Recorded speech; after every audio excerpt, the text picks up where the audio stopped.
বিসমিল্লাহির রহমানির রহিম। আলহামদুলিল্লাহ। হাসবুনাল্লাহু ওয়া নি'মাল ওয়াকিল, হাসবুনাল্লাহু ওয়া নি'মাল ওয়াকিল। আল্লাহ তাআলা আমাদের জন্য যথেষ্ট হয়ে যান, সকলের মনের আশাগুলো পূরণ করুন আল্লাহ। আমিন সুম্মা আমিন। আচ্ছা, আজকে আমরা মাইনর অ্যাক্ট পড়বো। মাইনর অ্যাক্টস অনেকগুলো আমাদের হয়ে গেছে অলরেডি, ছোট ছোট আইনগুলো আমরা পড়েছি। এখন বড় আইনের মধ্যে কিছু গুরুত্বপূর্ণ আইন থেকে গেছে, মাদকদ্রব্য তার মধ্যে একটা অন্যতম। তো মাদকদ্রব্য নিয়ন্ত্রণ আইন আমরা পড়বো এখন। মাদকদ্রব্য নিয়ন্ত্রণ আইনটার শুরুতেই আপনারা যদি খেয়াল করেন, অনেকগুলো সংজ্ঞা দেয়া আছে। মোটামুটি কতগুলো সংজ্ঞা দেয়া আছে? 36টা 35টা সংজ্ঞা দেয়া আছে। এতগুলো সংজ্ঞা কিন্তু আমি দেখিনি যে মাদকদ্রব্যের সংজ্ঞা ওইভাবে পরীক্ষায় আসে। তার মানে ধরেই নিলাম যে লিখিত পরীক্ষার জন্য সংজ্ঞাগুলো অপেক্ষাকৃত কম গুরুত্বপূর্ণ। আসবে না বলার সুযোগ নাই, আসে নাই। অতীতের প্রশ্ন পর্যালোচনা করে দেখা গেছে যে এগুলো আসেনি। এই জন্য আপনারা এগুলো হালকা করে একটু পড়ে নিবেন, যেন পুস্তক সহ পরীক্ষা আসলে অ্যাটেন্ড করতে পারেন। ব্যতীত পরীক্ষায় এত টাফ মানে টাচ করার কথা না। হ্যাঁ, তাহলে আসেন শুরু করে দেই। মাদকদ্রব্য নিয়ন্ত্রণ আইন 2018 সালের 36 নম্বর আইন। কত নম্বর আইন, কত তারিখে প্রণয়ন, এগুলো দরকার হয় না। তারপরও জাস্ট আমরা একবার একটু রিডিং করে যাই। মাদকদ্রব্য নিয়ন্ত্রণ আইন 2018। মাদকদ্রব্য নিয়ন্ত্রণ আইনের ইংরেজি নামটা জানেন নাকি আপনারা? ইংরেজি নাম নার্কোটিক্স কন্ট্রোল অ্যাক্ট 2018, 2018 সালের মাদকদ্রব্য নিয়ন্ত্রণ আইন। আচ্ছা, এই যে মাদকদ্রব্য নিয়ন্ত্রণ আইন, তাহলে শুনেই বোঝা যাচ্ছে কি মদ, গাঁজা, আফিম, ভাং এগুলো নিয়ে আলোচনা হবে, তাই না? তো মাদকদ্রব্য নিয়ন্ত্রণ আইন 2018 বিভিন্ন ধরনের বিধান রয়েছে। সর্বপ্রথমে আমরা দেখব, আইনের নামটা একটু পড়ে নিতে পারেন। এক ধারায় এই আইন মাদকদ্রব্য নিয়ন্ত্রণ আইন 2018 বলে অভিহিত হবে। দুই ধারায় যে সংজ্ঞাগুলো রয়েছে, দুইয়ের দুই নেব সরাসরি, অধিদপ্তরের দরকার নেই। দুইয়ের দুইয়ে বলেছে অ্যাগনিস্ট কাকে বলে। ভাষাগুলো একটু কঠিন লাগবে, কিন্তু আপনি যদি বুঝে নেন তাহলে আপনি এটা লিখতে পারবেন ইনশাল্লাহ আসলে। তাহলে দুইয়ের দুইয়ে বলছে অ্যাগনিস্ট। সর্বপ্রথম মাদকদ্রব্য নিয়ন্ত্রণ আইনটা শেষের দিকে আপনারা যান, একটু গেলে দেখবেন একটা তফসিল আছে। ওই তফসিলে কোনটা ক শ্রেণীর মাদক, কোনটা খ শ্রেণীর, কোনটা গ শ্রেণীর, এগুলো সুন্দর করে লেখা আছে। হিরোইন, কোকিন, মরফিন, ম্যাথেডিন, আফিম, ভাং, গাঁজা, মানে গাছ থেকে শুরু করে লিকুইড যে আইটেম সবগুলো ওখানে, কিন্তু অ্যাম্ফিটামিন, এগুলো সব দেয়া আছে। তো এই যে তফসিল একটা আছে, আমরা সিআরপিসি তফসিল দেখি না, মাদক দ্রব্যেরও এরকম একটা সেম তফসিল আছে। হ্যাঁ, তো এই তফসিলে উল্লেখিত মাদক দ্রব্যগুলো তো মাদক দ্রব্য বলে গণ্য, তাই না? এছাড়াও কিছু মাদক দ্রব্য আছে যেটা তফসিলের মাদক দ্রব্যগুলোর গঠনের মতো গঠন না হওয়া সত্ত্বেও, একই রকম গঠন নয়, তারপরও আপনি যদি ওটা নেন, সেবন করেন, তাহলে আপনার একই রকম রিয়াকশন তৈরি হবে। অর্থাৎ মনোদৈহিক প্রক্রিয়া, মাতাল হয়ে যাবেন আর কি। মনোদৈহিক প্রক্রিয়া সৃষ্টিতে সমানভাবে কার্যকর, এগুলো হলো অ্যাগনিস্ট। তাহলে অ্যাগনিস্ট এটাও এক ধরনের মাদক দ্রব্য, কিন্তু তফসিলে যে মাদক দ্রব্যগুলোর বর্ণনা আছে এটার মতো গঠন হুবহু না হলেও একই রকমের ইফেক্ট তৈরি করে, মনোদৈহিক প্রক্রিয়া সৃষ্টিতে একইভাবে কার্যকর। এটা হলো অ্যাগনিস্ট। এরপরে যাব আমরা অ্যানালগ। অ্যানালগ বলতে বোঝানো হয়েছে একই রকম কথা বলেছে যে তফসিলে জায়গা হয় নাই এই ধরনের মাদকদ্রব্য, তফসিলে অন্তর্ভুক্ত নয় এমন মাদকদ্রব্য, কিন্তু তফসিলের যে মাদকদ্রব্যগুলো আছে এগুলোর মতোই রাসায়নিক গঠন। রাসায়নিক গঠন কার মতো? তফসিলের মাদকদ্রব্যের মতোই একই রকম মনোদৈহিক প্রক্রিয়া সৃষ্টি করে, এগুলোকে বলা হয় অ্যানালগ। তাহলে অ্যাগনিস্ট হলো তফসিলের মতো গঠন না, একই রকম প্রক্রিয়া সৃষ্টি করে। অ্যানালগটা কি? তফসিলের মতোই গঠন, একই রকম প্রক্রিয়া সৃষ্টি করে, কিন্তু তফসিলে উল্লেখ নাই। বুঝতে পারলাম? অ্যাগনিস্ট এবং অ্যানালগ আছে। এরপরে যাব অ্যালকালয়েড। অ্যালকালয়েড বলতে তফসিলে বিভিন্ন মাদক দ্রব্যগুলো রয়েছে, এই মাদক দ্রব্যগুলো একত্রিত করে বা দুই তিনটা মিলিয়ে আপনি এগুলো কি করলেন, পরীক্ষাগারে রাসায়নিক ল্যাবে নিয়ে নতুন মাদক দ্রব্য প্রস্তুত করলেন, যেটা কিভাবে ড্রাগসেই হবে আর কি, এরকম মাদকেই হবে। তখন যদি এরকম তৈরি করা হয় বা প্রস্তুত করা হয়, তাহলে সেটাকে বলে অ্যালকালয়েড। মানে এটা হলো মিশ্রিত যৌগিক দুই তিনটা মাদক দ্রব্য মিলে যে মাদক দ্রব্যটা রাসায়নিক পদ্ধতিতে প্রস্তুত করা হয় সেটাকে বলা হয় অ্যালকালয়েড। যারা রসায়নে পড়েছেন বা সায়েন্স ব্যাকগ্রাউন্ড, তারা এগুলো সুন্দর আরো ভালো বুঝতে পারবেন, আমার থেকে অনেকেই বেশি জানেন। এরপরে আসেন অ্যালকোহল দেখবো। অ্যালকোহল অ্যালকোহল আমরা সবাই জানি, অ্যালকোহল কথাটা অনেক পড়ি, আবার দেখি কোল্ড ড্রিঙ্ক খাওয়ার সময়, কোল্ড ড্রিঙ্কসটা খাওয়ার সময় গায়ের মধ্যে দেখি যে অ্যালকোহল আছে কিনা, কত পার্সেন্ট কি মেশানো আছে, এগুলো আমরা পড়ি, ইনগ্রিডিয়েন্টস গুলো পড়ি না? তো অ্যালকোহল আসেন একটু জেনে নেই। অ্যালকোহল হলো হাইড্রোক্সিল মূলক সম্বলিত জৈব যৌগ। এখন এগুলোর অনেক পিছনে অনেক ইতিহাস আছে। হ্যাঁ, এগুলো বললে আমরা মূল আইনে যেতে পারবো না, এভাবে নেব আমরা। হাইড্রোক্সিল মূলক সম্বলিত অথবা হাইড্রোকার্বন জাত যে জৈব যৌগগুলো আছে, যেগুলো একইভাবে মানুষকে কি করে, এরকম মনোদৈহিক প্রক্রিয়া সৃষ্টি করে বা এইভাবে আসক্ত করে, মাদক যেভাবে মানুষের শরীরে প্রতিক্রিয়া সৃষ্টি করে, একইভাবে আসক্তি সৃষ্টি করে। এটাই হলো এইরকম তরল পদার্থ যেটাতে হাইড্রোক্সিল মূলক থাকে, ওএইচ মাইনাস, এটা নেগেটিভ মূলক, হ্যাঁ, ওএইচ নেগেটিভ। এই হাইড্রোক্সিল মূলক সম্বলিত যে জৈব যৌগ, এটাকে বলা হয় অ্যালকোহল। অর্থাৎ যে তরল পদার্থের ভিতরে, যে তরল দ্রবণের ভিতরে কি থাকে, এই হাইড্রোক্সিল মূলক থাকে, যেটা মাদকদ্রব্যের শ্রেণীর অন্তর্ভুক্ত হবে, সেই তরল পদার্থটাকে বলা হবে অ্যালকোহল। তাহলে বুঝতে পারলাম আমরা অ্যালকোহল মানে কিন্তু তরল জিনিস, তাই না? ইয়াবা যেমন আপনি দেখতে পাচ্ছেন, ইয়াবা ট্যাবলেট স্পর্শ করা যাচ্ছে, বা শক্ত কঠিন পদার্থ, গাঁজা টাজা এগুলো যেমন গাছ, এক একটা এক এক রকম, তাই না? এটা হলো লিকুইড তরল জাতীয় পদার্থ অ্যালকোহল। তাহলে অ্যাগনিস্ট শিখলাম, অ্যাগনিস্ট হচ্ছে তফসিলের গঠনের মতো না হলেও একই রকম মনোদয়িক প্রক্রিয়া সৃষ্টি করে। অ্যানালগ তফসিলের মতো হলেও তফসিলের জায়গা হয়নি, একই রকম মনোদয়িক প্রক্রিয়া সৃষ্টি করে। অ্যালকালয়েড হচ্ছে সংমিশ্রণ, রাসায়নিক প্রক্রিয়ার ফলে প্রস্তুত হয়।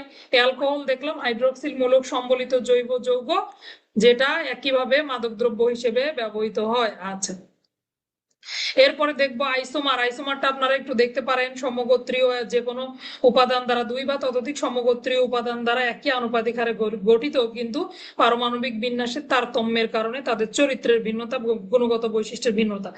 আপনারা ইয়াতে এরকম পারমাণবিক বিন্যাস পড়েছিলেন কিনা? যেমন পানি H2O, হাইড্রোজেন দুইটা, অক্সিজেনের একটা অণু, তাই না? তো দুইটা হাইড্রোজেন দুই দিকে থাকে। একই পানি আবার দেখবেন D2O আছে, পানি আছে না, ভারী পানিটার সংকেত কিন্তু D2O। তো এই ক্ষেত্রে পানির রাসায়নিক গঠনটা আবার একটু ভিন্নতা রয়েছে। এইরকম পারমাণবিক বিন্যাস, একটা হাইড্রোজেন ডান দিকে, একটা বাম দিকে, দুইটা হাইড্রোজেনই একদিকে, এরকম পারমাণবিক বিন্যাসের তারতম্যের কারণে যে পদার্থগুলো আলাদা আলাদা বৈশিষ্ট্য বহন করে, একই হাইড্রোজেন একই অক্সিজেন একই পানি, কিন্তু দুই রকম বৈশিষ্ট্যের অধিকারী হয়ে যায়, কারণ তাদের বিন্যাস ভিন্ন ভিন্ন ভাবে তারা শৃঙ্খলিত। এই জিনিসগুলাকে বলে আইসোমার, বা এই সমগোত্রীয় শ্রেণীর যে পদার্থগুলো, এগুলোকে বলে আইসোমার।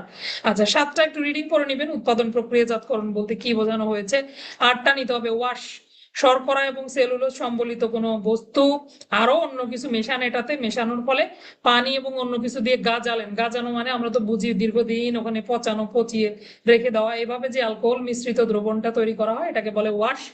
এরপরে যাব 9, 2-এর 9 বলেছে ক খ গ শ্রেণীর মাদকদ্রব্য, মানে তফসিলে যে ক খ গ শ্রেণীর মাদকদ্রব্যের কথা বলা আছে, সেগুলোই হলো এখানে মাদকদ্রব্য। আচ্ছা, এরপরে সরাসরি চলে যাব আমরা 15, নিয়ন্ত্রিত বিলি, কন্ট্রোল ডেলিভারি। 15টা নিয়ন্ত্রিত বিলি শুনতে মনে হয় যে বুঝি বিলি বন্টনটা নিয়ন্ত্রণ করা হয়, তাই না?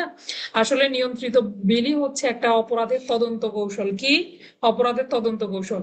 দেখবেন এই মাদকদ্রব্য পুরো অপরাধী গ্যাংকে ধরার জন্য কিছু কিছু সময় কি করা হয়, ধরেন কোনো আইন প্রয়োগকারী সংস্থার সদস্য, তারা ছদ্মবেশে এই মাদকদ্রব্য ব্যবসার সাথে জড়িত হয়ে যায়, যে আমি ব্যবসা করতেছি। পুরো চক্রকে ধরার জন্য নিয়ন্ত্রিত বিলি সামান্য সামান্য ইয়া করলো, বিক্রি করলো কারো কাছে, কোথায় পাওয়া যাচ্ছে না যাচ্ছে, এই চক্রটাকে ধরার জন্য যে এই পদ্ধতিটা পরিচালিত হয়, তদন্ত কৌশলটা পরিচালিত হয়, সেটাকে বলা হয় নিয়ন্ত্রিত বিলি। 2-এর 15 খুবই গুরুত্বপূর্ণ, 2-এর 15টা। আচ্ছা, এবার আসেন পারমিট, পাস, লাইসেন্স। এগুলো একটু আমরা জেনে নেব, যে লাইসেন্স দিলে কি করা যায়, পারমিট হলে কি করা যায়, পাস পেলে কি করা যায়। এছাড়া পারমিট কাকে বলে, পাস কাকে বলে, সংজ্ঞা এগুলো আপনার লাগবে না, শুধু বুঝে নেন, কারণ এই কথাগুলো বারবার আসবে। হ্যাঁ, লাইসেন্স, কোনো কিছুর লাইসেন্স থাকলে আপনি চাষাবাদ করতে পারবেন, আমদানি রপ্তানি, বহন পরিবহন এগুলো করতে পারবেন। এরপর আসেন পারমিট। পারমিট মানে কি? পারমিশন, অনুমতি দেওয়া হয়েছে আপনাকে, তার মানে আপনি পান করতে পারবেন, সেবন করতে পারবেন। পারমিট থাকলে কি করা যায়, সেবন করা যায়। পাস, পাস বলে একখান থেকে আরেকখানে বহন করা যায়। আপনার পাস আছে, বৈধ পাস, তাহলে আপনি একখান থেকে আরেকখানে মাদকদ্রব্য পরিবহনের জন্য আইনানুগভাবে ক্ষমতাপ্রাপ্ত হবেন। বুঝতে পারলাম? লাইসেন্সের জন্য চাষাবাদ, আমদানি রপ্তানি এগুলো করা যায়। পাস বলে একখান থেকে আরেকখানে বহন পরিবহন করা যায়। পারমিটের মাধ্যমে সেবন করা যায়, প্রয়োগ করা যায়, ব্যবহার করা যায়। এগুলো জানলেই হবে, ধারা পড়ার কোনো প্রয়োজন নাই। তাহলে 15 পরে সরাসরি নেব 2-19, প্রিকারসর কেমিক্যালস। প্রিকারসর কেমিক্যালস। আচ্ছা, প্রিকারসর কেমিক্যালসটা একটু বলি। এটা হলো মূলত কোনো কিছু প্রস্তুতের কাঁচামাল। কি? মাদকদ্রব্য প্রস্তুতের কাঁচামাল। দেখেন, মাদকদ্রব্য যেগুলো দিয়ে তৈরি হয়, সেগুলো দিয়ে ঔষধও তৈরি হয়, হয় কিনা? তাহলে একই জিনিস দিয়ে আপনি চাইলে মাদকদ্রব্য বানিয়ে ফেলতে পারবেন, আবার ঔষধও বানিয়ে ফেলতে পারবেন। এখানে কাঁচামাল বলতে বোঝানো হয়েছে মাদকদ্রব্য তৈরি করার জন্য যে জিনিসগুলো, যে উপাদান বা উপকরণগুলো ব্যবহার করা হয়, এগুলো তো অপব্যবহার হয় জন্যই তো মাদক তৈরি হয়, তাই না? ভালো কাজে ব্যবহার হলে তো কি হতো, ঔষধ বা ভালো কিছু হতো। এই জন্য বলা হয়েছে প্রিকারসর কেমিক্যাল বলতে তফসিলে উল্লিখিত বিভিন্ন ক্রমিকের অধীনে যে প্রিকারসর কেমিক্যাল বা মাদকদ্রব্যের কাঁচামালগুলো এগুলো, অথবা সরকার কর্তৃক গেজেট প্রজ্ঞাপনের মাধ্যমে যেটাকে প্রিকারসর কেমিক্যাল বলে ঘোষণা করা হয়েছে, যেগুলো মাদকদ্রব্যের কাঁচামাল হিসেবে অপব্যবহৃত হয়, সেটাকে বলা হয় প্রিকারসর কেমিক্যাল। ভাষাগুলো একটু কঠিন, কিন্তু নিলে ইনশাল্লাহ সহজ লাগবে। আচ্ছা, এই ছিল 19 এরপরে যাব আমরা 24, সরাসরি 24-এ যাব। 24-এ বিয়ার, 25-এ ব্রিউয়ারি।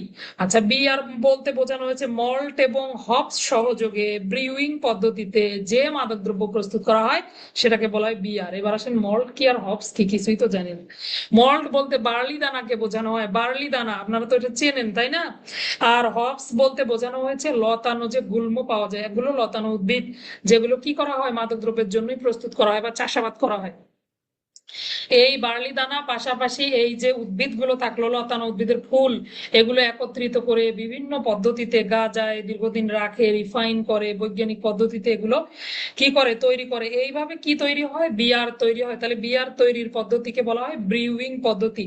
তো এই যে গাজানোর যে প্রক্রিয়া, দুইটা জিনিস একত্রিত করা, ছাকা, বানানো, এই পুরো প্রক্রিয়াটাকে বলা হয় ব্রিউইং পদ্ধতি। হ্যাঁ, তাহলে মল্ট এবং হপ সহযোগে ব্রিউইং পদ্ধতিতে প্রকৃত অনন্য 0.5% অ্যালকোহল, তাহলে কি থাকবে, 0.5% অ্যালকোহল যুক্ত যে কোনো পানীয় বিয়ার বলে গণ্য হবে। তাহলে বিয়ার আমরা বুঝতে পারি, এমনি তো শুনি অনেক সময়, অনেক মুভিগুলো, ওই যে অন্য রাষ্ট্রের মুভিগুলো বা ওয়েস্টার্ন মুভিগুলো, তো বিয়ার অ্যাভেলেবল ওদের, তো আর আমাদের মতো রেস্ট্রিকশন নাই, তাই না? তো তারা কি করতে পারে, যে বিয়ার গুলো দেখবেন যে লিকুইড জাতীয় পদার্থ বলেছে, দেখেন পানীয়, তাহলে 0.5% অ্যালকোহল থাকবে সেখানে। অনন্য মানে কমপক্ষে 0.5%, বেশিও থাকতে পারে অ্যালকোহল।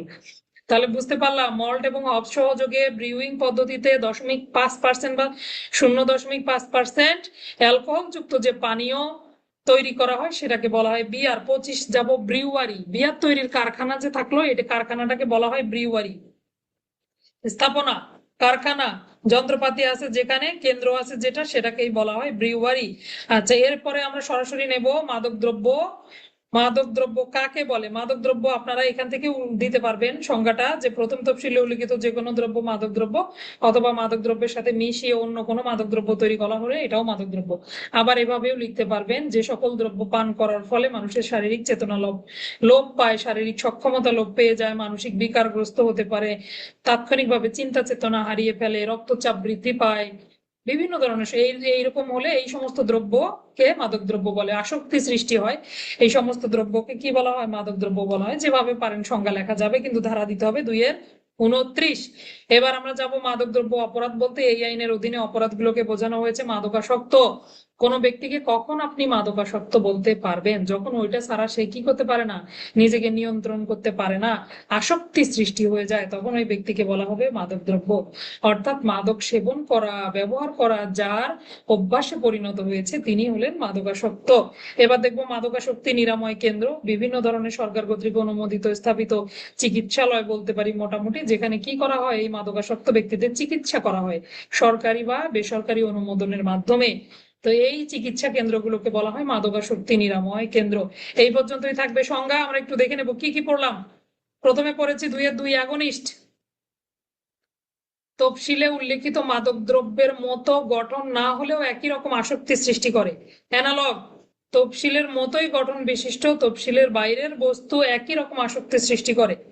অ্যালকালয়েড, একাধিক মাদকদ্রব্য মিলে প্রস্তুত রাসায়নিক বিক্রিয়ার ফলে প্রস্তুত মাদকদ্রব্যকে বলা হয় অ্যালকালয়েড। অ্যালকোহল, হাইড্রোক্সিল মূলক থাকবে এই ধরনের তরল পদার্থ, যেটা একইভাবে কোনো ব্যক্তিকে কি করবে, একইভাবে কোনো ব্যক্তির শারীরিক এবং মানসিক প্রক্রিয়া সৃষ্টি করবে, এটাকে বলে অ্যালকোহল। আইসোমার দেখলাম সমগোত্রীয় শ্রেণীর পদার্থ হতে পারে, পারমাণবিক বিন্যাসের তারতম্যের কারণে চরিত্রগত গুণগত বৈশিষ্ট্যের ভিন্নতা দেখা দেয়, আইসোমার 6। এরপরে নিলাম 8 ওয়াশ, শ্বেতসার এবং শর্করা, সেলুলোজ সম্পর্ক সব একত্রে পানি দিয়ে গাজানোর ফলে যে দ্রবণটা অ্যালকোহল মিশ্রিত দ্রবণ তৈরি করা হয় সেটাকে ওয়াশ বলে। এরপরে দেখলাম 9 হলো মাদকদ্রব্য, ক খ গ শ্রেণীর মাদকদ্রব্য। সরাসরি চলে গেলাম 2 15। 15তে বলেছে নিয়ন্ত্রিত বিলি, এটি মূলত একটি অপরাধের তদন্ত কৌশল, এটা একটু পড়ে নিবেন। হ্যাঁ, তারপরে আমরা সরাসরি গেলাম প্রিকারসর কেমিক্যাল, অর্থাৎ মাদকদ্রব্যের যে কাঁচামাল হিসেবে ব্যবহৃত হয় যেগুলো, সেগুলিকে বলা হয় প্রিকারসর কেমিক্যাল। 24 বিয়ার, মল্ট এবং হপ সহযোগী ব্রিউইং পদ্ধতিতে যেই তরল তৈরি করা হয় যেটাতে কমপক্ষে 0.5% অ্যালকোহল থাকে সেটাকে বলা হয় বিয়ার। এরপরে বিয়ার তৈরির কারখানাকে বলা হয় ব্রিউয়ারি, 24 বিয়ার, 25 ব্রিউয়ারি। এরপরে নিলাম আমরা মাদকাসক্ত 31, 32 মাদকাসক্তি নিরাময় কেন্দ্র। সংজ্ঞা শেষ, আলহামদুলিল্লাহ। আচ্ছা, এবার আমরা চলে যাব ধারায়, সরাসরি 9 ধারাটা নেবো আমরা, 9 ধারা। তাহলে মাদক দ্রব্য মোটামুটি আমরা দেখলাম 3 শ্রেণীর মাদক দ্রব্য, ক খ গ শ্রেণীর মাদক দ্রব্য। এটা হলো আপনার একদম কি বলবো আইন অনুযায়ী ক্লাসিফিকেশন মাদক দ্রব্যের শ্রেণী। কয় শ্রেণীর মাদক দ্রব্য? 3 শ্রেণীর। কিন্তু কিছু মাদক দ্রব্য আবার আছে তরল, কিছু আছে কঠিন পদার্থ বা গাছ বা উদ্ভিদ জাতীয় পদার্থ। তো অ্যালকোহল আছে একটাতে, আরেকটাতে অন্য কিছু আছে যেটা একইভাবে মাতাল করে কিন্তু তরল নয়, অন্য কোনো পদার্থ হতে পারে, অ্যালকোহল ব্যতীত যে কোনো কিছু হতে পারে। হতে পারে না, কত কত মাদক দ্রব্য আছে, আমি তো জানিও না, এরকম নাম অনেকেই জানেন। তো অ্যালকোহল ব্যতীত যে মাদক দ্রব্যগুলো 2 রকম, এখানে 2 রকম ভাগ করে এভাবে লিখেছে তারা যে অ্যালকোহলের মাদক দ্রব্যের একরকম বিধান 10 ধারায় বলা আছে, 9 ধারায় অ্যালকোহল ছাড়া যেগুলো, অ্যালকোহল ব্যতীত যেগুলো সেগুলো সংক্রান্ত বিধান 9 ধারায় আলোচনা করা আছে। মোটামুটি 9-এর 5টা উপধারাই পড়তে হবে। 9-এ বললো অ্যালকোহল ব্যতীত যে মাদক দ্রব্যগুলো আছে, এই মাদক দ্রব্যগুলো কোনো ব্যক্তির যদি লাইসেন্স পারমিট পাস এগুলো যদি তার না থাকে তাহলে তিনি এগুলো কি করতে পারবে না, চাষাবাদ, উৎপাদন, রূপান্তর, হস্তান্তর, ক্রয়, বিক্রয়, বিপণন, সরবরাহ, বিতরণ, সেবন, প্রয়োগ, ব্যবহার, যাই বলেন না কেন, পৃষ্ঠপোষকতা, কোনো কিছুই করতে পারবেন না। এটা কার ক্ষেত্রে? অ্যালকোহল ব্যতীত অন্যান্য মাদক দ্রব্যের ক্ষেত্রে। 9-এর 1-এ বললো কিছুই করা যাবে না যদি না আপনার কি থাকে, লাইসেন্স পারমিট পাস এগুলো যদি না থাকে, এই সকল মাদক দ্রব্য উৎপাদন, রূপান্তর, বিক্রয় এগুলো নিষিদ্ধ। লাইসেন্সের কথা বলা নাই, পরে আছে লাইসেন্স আমরা পাবো। হ্যাঁ, তো লাইসেন্স থাকলে আবার করা যায়।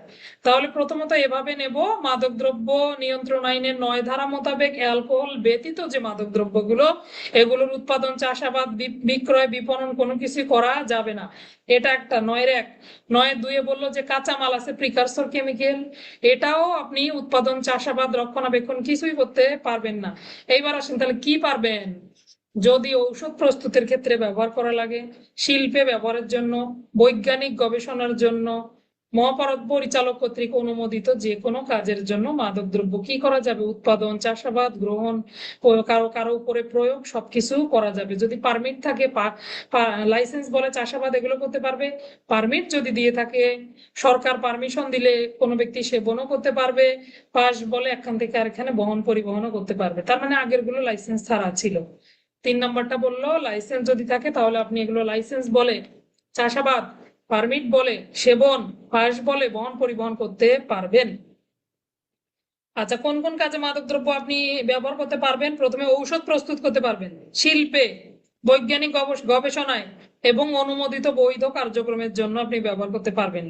ব্যবসা বাণিজ্যের ক্ষেত্রেও হয়, তাই না? দেখেন না যে ধূমপান বিক্রি করে, সিগারেট বিক্রি করে, আরো অনেক কিছু বিক্রি করে। আচ্ছা, তাহলে বুঝতে পারলাম 3 কি বললো, 1 2 বললো চাষাবাদ করতে পারবেন না, 2-এ বললো প্রিকারসর কেমিক্যালের ক্ষেত্রেও একই বিধান প্রযোজ্য হবে, 3-এ এসে বললো বৈজ্ঞানিক গবেষণায়, শিল্পে অথবা ওষুধ প্রস্তুতের ক্ষেত্রে মহাপরিচালক কর্তৃক অনুমোদিত কোনো বৈধ কার্যক্রমের ক্ষেত্রে আবার কি করা যাবে, যদি লাইসেন্স থাকে চাষাবাদ, উৎপাদন, রূপান্তর, ক্রয়, বিক্রয়, দখল, ধারণ, সংরক্ষণ সবই করা যাবে। পাস থাকলে আপনি পরিবহন করতে পারবেন, পারমিট থাকলে আপনি সেবনও করতে পারবেন। এই ছিল 9-3। এবার একটু দেখবো 9-4 ও 9-3-এর আরো একটু অংশ আছে, সেটা হলো কি, যদি আইন প্রয়োগকারী সংস্থার বৈধ কাগজ এবং দালিলিক প্রমাণাদি থাকে, এই প্রমাণাদির বলে তিনি এখান থেকে আরেকখানে বহন পরিবহন নিয়ে যেতে পারবেন, স্থানান্তর করতে পারবেন, কাউকে প্রদান করতে পারবেন, এই ক্ষেত্রে এই বিধান প্রযোজ্য হবে না। এই যে মাদক দ্রব্যগুলো আমরা জব্দ করি, জব্দ তালিকা মূল্যে আলামত জব্দ করা হয়, তো আপনি তদন্তকারী কর্মকর্তা হিসেবে যদি এগুলো মাদক দ্রব্য নিয়ন্ত্রণ অধিদপ্তরে দিতে যান, রাস্তায় যদি আপনাকে পুলিশ জিজ্ঞাসাবাদ করে, আপনি আপনার বৈধ কাগজপত্র শো করলে আপনাকে ছেড়ে দিবে, বা যে কোনো আইন প্রয়োগকারী যে কোনো সংস্থার ক্ষেত্রে একই বিধান প্রযোজ্য হবে। বুঝতে পারলাম? তাহলে এটা তো আমাদের ডিউটি। এই ডিউটির জন্য আপনি একখান থেকে আরেকখানে বৈধ কাগজপত্র দালিলিক প্রমাণের ভিত্তিতে একখান থেকে আরেকখানে হস্তান্তর, অর্পণ, দখল, সংরক্ষণ, গুদামজাতকরণ, তাই বলে আবার ক্রয় বিক্রয় লিখবেন না, কিন্তু ক্রয় বিক্রয় করা যাবে না। সংরক্ষণ, গুদামজাতকরণ, হস্তান্তর একখান থেকে আরেকখানে, আচ্ছা, এগুলো নিয়ে যাওয়া, এগুলো সব করা যাবে। নিলাম করতে পারবে, বিলি বন্দেজ করতে পারবে। এবার আমরা 4-এ দেখবো। 9-4টা একটু খেয়াল করেন। 9-4 এগুলো কি পড়তেছি? সব কিন্তু অ্যালকোহল ছাড়া, এখনো অ্যালকোহলের চ্যাপ্টার আসেনি। তাহলে অ্যালকোহল ছাড়া এবার আসেন, বলেছে আপনি ঠিক আছে শৈল্পিক কাজে হোক আর ব্যবসার ক্ষেত্রে হোক, আপনি যখনই মাদকদ্রব্য প্রস্তুত করবেন অবশ্যই মাদক দ্রব্যের মোড়কের উপরে কি করবেন? সতর্কতামূলক বাণী লিখে দিতে হবে অপব্যবহার সম্পর্কে। এই মাদকদ্রব্য যদি আপনি সেবন করেন তাহলে আপনার ক্যান্সার হতে পারে। Alcohol is injurious to health, it causes cancer. দেখেন না? তো এই যে সতর্কবাণী উচ্চারণ করতে হবে, বা এটা মুদ্রণের সময় স্পষ্ট অক্ষরে লিখে দিতে হবে। আচ্ছা, এরপরে 5 নাম্বার দেখবো। 9.5 উপধারা। যাত্রী পরিবহনের জন্য নিয়োজিত জলযানে, স্থলযান, আকাশযানে সরকার কর্তৃক গেজেট প্রজ্ঞাপনের মাধ্যমে বৈধভাবে অনুমোদন সাপেক্ষে সামান্য কিছু মাদকদ্রব্য পরিবহন করা যাবে। আপনি ডাক্তার, আপনি ড্রাগস নিয়ে যেতে পারবেন যদি আপনার ওই বিমানে বা ওই জাহাজে কি থাকে, কোনো রোগী থাকে, এবং এই ড্রাগসটা আপনি কিভাবে ঔষধ হিসেবে ব্যবহার করেন, তখন এটা আবার বৈধভাবে আপনি নিয়ে যেতে পারবেন। একটু পড়ি দেখেন। যাত্রী পরিবহনে নিয়োজিত জলযানে, স্থলযান, আকাশযানে জরুরি চিকিৎসার প্রয়োজনে চিকিৎসকের নিয়ন্ত্রণে যে ফার্স্ট এইড বক্স থাকবে, সেই বক্সের মধ্যে সরকার গেজেট প্রজ্ঞাপনের দ্বারা নির্ধারিত পরিমাণ ঔষধ হিসেবে মাদকদ্রব্যকে বহন, পরিবহন, প্রয়োগ, ব্যবহার করার ক্ষেত্রে এই আইনের বিধানটা প্রযোজ্য হবে না। তাহলে বুঝতে পারলাম ঘটনা। প্রথমে বলেছে আপনি চাষাবাদ থেকে শুরু করে কিছুই করতে পারবেন না, তামাকের গাছও লাগাইতে পারবেন না। এরপরে বললো কাঁচামালের ক্ষেত্রেও একই বিধান প্রযোজ্য হবে। তারপরে বললো হ্যাঁ, তবে ঔষধ শিল্পে, বৈজ্ঞানিক গবেষণায়, অন্য যে কোনো জরুরি প্রয়োজনে, বৈধ কাজে আপনি এবার লাইসেন্স থাকলে বা অন্য পাস থাকলে, পারমিট থাকলে এগুলো করা যাবে। তবে হ্যাঁ, আইন প্রয়োগকারী সংস্থা বা তাদের দলিলপত্র অনুযায়ী তারাও এগুলো একখান থেকে আরেকখানে নিয়ে যেতে পারবে, নিষ্পত্তিমূলক ব্যবস্থা করতে পারবে। তারপরে 4-এ বললো অবশ্যই এর উপরে, মোড়কের উপরে সতর্কবাণী উচ্চারণ করতে হবে, বা সতর্কবাণী সুন্দর করে মুদ্রণে স্পষ্ট অক্ষরে লিখে দিতে হবে। 5-এ বললো ডাক্তার কি করতে পারবে?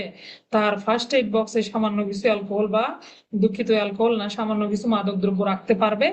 তবে সেটা অবশ্যই ঔষধ হিসেবে ব্যবহার হবে চিকিৎসার প্রয়োজনে, এবং সরকারি গেজেট প্রজ্ঞাপন দ্বারা অনুমোদিত হবে। এই ছিল 9 ধারা। 10 ধারা যাবো আমরা অ্যালকোহলের বিধান। এবার আসেন 10 ধারা। পাইছি অ্যালকোহল। অ্যালকোহলের বিধান কি হবে? অ্যালকোহলের ক্ষেত্রেও মোটামুটি একই রকম কথা বলা আছে। যদি লাইসেন্স, পারমিট, পাস এগুলো কিছুই না থাকে, তাহলে আপনি অ্যালকোহলের জন্য কোনো ডিস্টিলারি, ব্রিউয়ারি এগুলো স্থাপন করতে পারবেন না।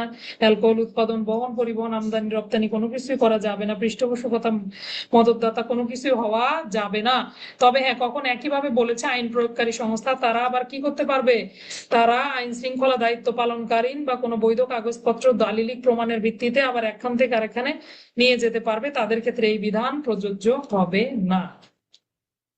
তাহলে আপনারা অ্যালকোহল ব্যতীতর ক্ষেত্রে পড়লেন কতগুলো বিধান? 5টা উপধারা, আর 10-এর মাত্র 2টা উপধারা। এবার আসেন, গুরুত্বপূর্ণ একটা ব্যাখ্যা আছে, ব্যাখ্যাটার উপরে ট্রিপল স্টার দেন। ডিস্টিলারি কাকে বলে? ব্রিউয়ারি সংজ্ঞা আপনি 24-এ পেয়েছেন। দুঃখিত, আমরা দেখলাম বিয়ার তৈরির কারখানাকে ব্রিউয়ারি বলে, তাই না? 25-এ পেয়েছেন, 2-এর 25। ডিস্টিলারি সংজ্ঞা কোথাও পাবেন না। ডিস্টিলারি সংজ্ঞা 10-এর ভেতরে ব্যাখ্যার মধ্যে দেয়া।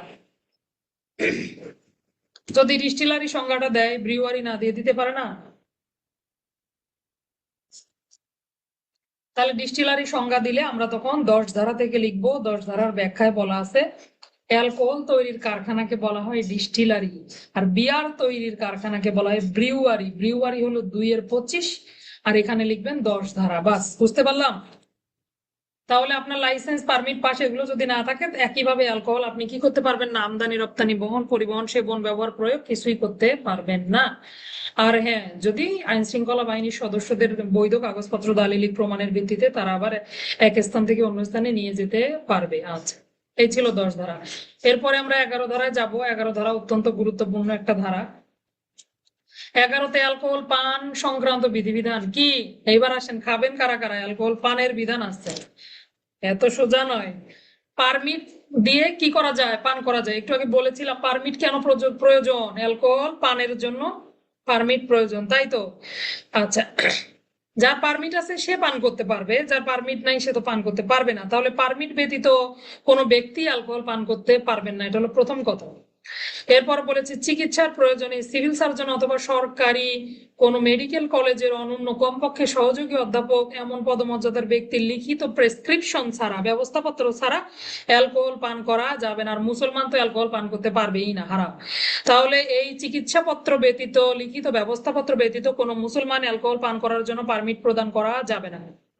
তাহলে একজন মুসলমান সে কি করলো, অ্যালকোহল পানের জন্য আবেদন করলো, লাইসেন্সের পারমিটের আবেদন করলো, পাবে? পাবে না। মুসলমান সে তার চিকিৎসার ক্ষেত্র ব্যতীত কি লিখিত লিখিত ব্যবস্থাপত্র, কার আবার লাগবে লিখিত ব্যবস্থাপত্র? ডাক্তার হলেও হবে, পাশাপাশি মেডিকেল কলেজের অনন্য সহযোগী অধ্যাপক যিনি, তিনি সিভিল সার্জন, এই ব্যক্তিদের লিখিত ব্যবস্থাপত্র দিয়ে তিনি অ্যালকোহল পান করতে পারবেন, এছাড়া তাকে অ্যালকোহল পানের সুযোগ নেই। বুঝলাম? এই গেল প্রথম কথা। এবার আসেন মুচি মেথড, ডোম, ক্ষুদ্র নৃগোষ্ঠী যারা চট্টগ্রাম পার্বত্য, চট্টগ্রাম, রাঙ্গামাটি, খাগড়াছড়ি এই সমস্ত অঞ্চলে বসবাস করেন, তাদের ক্ষেত্রে একটু ভিন্নতা রয়েছে। তারা তাদের যে নিজেদের প্রস্তুতকৃত মদ, এগুলো পানের ক্ষেত্রে এই বিধান প্রযোজ্য হবে না, তারা আবার নিজস্ব তৈরি মদ পান করতে পারবে। এবার আসেন আর কে কে পারে। এই দুই বিধান ব্যতীত লাইসেন্স আছে যাদের, যে ব্যক্তি লাইসেন্স আছে, কিভাবে খাবে?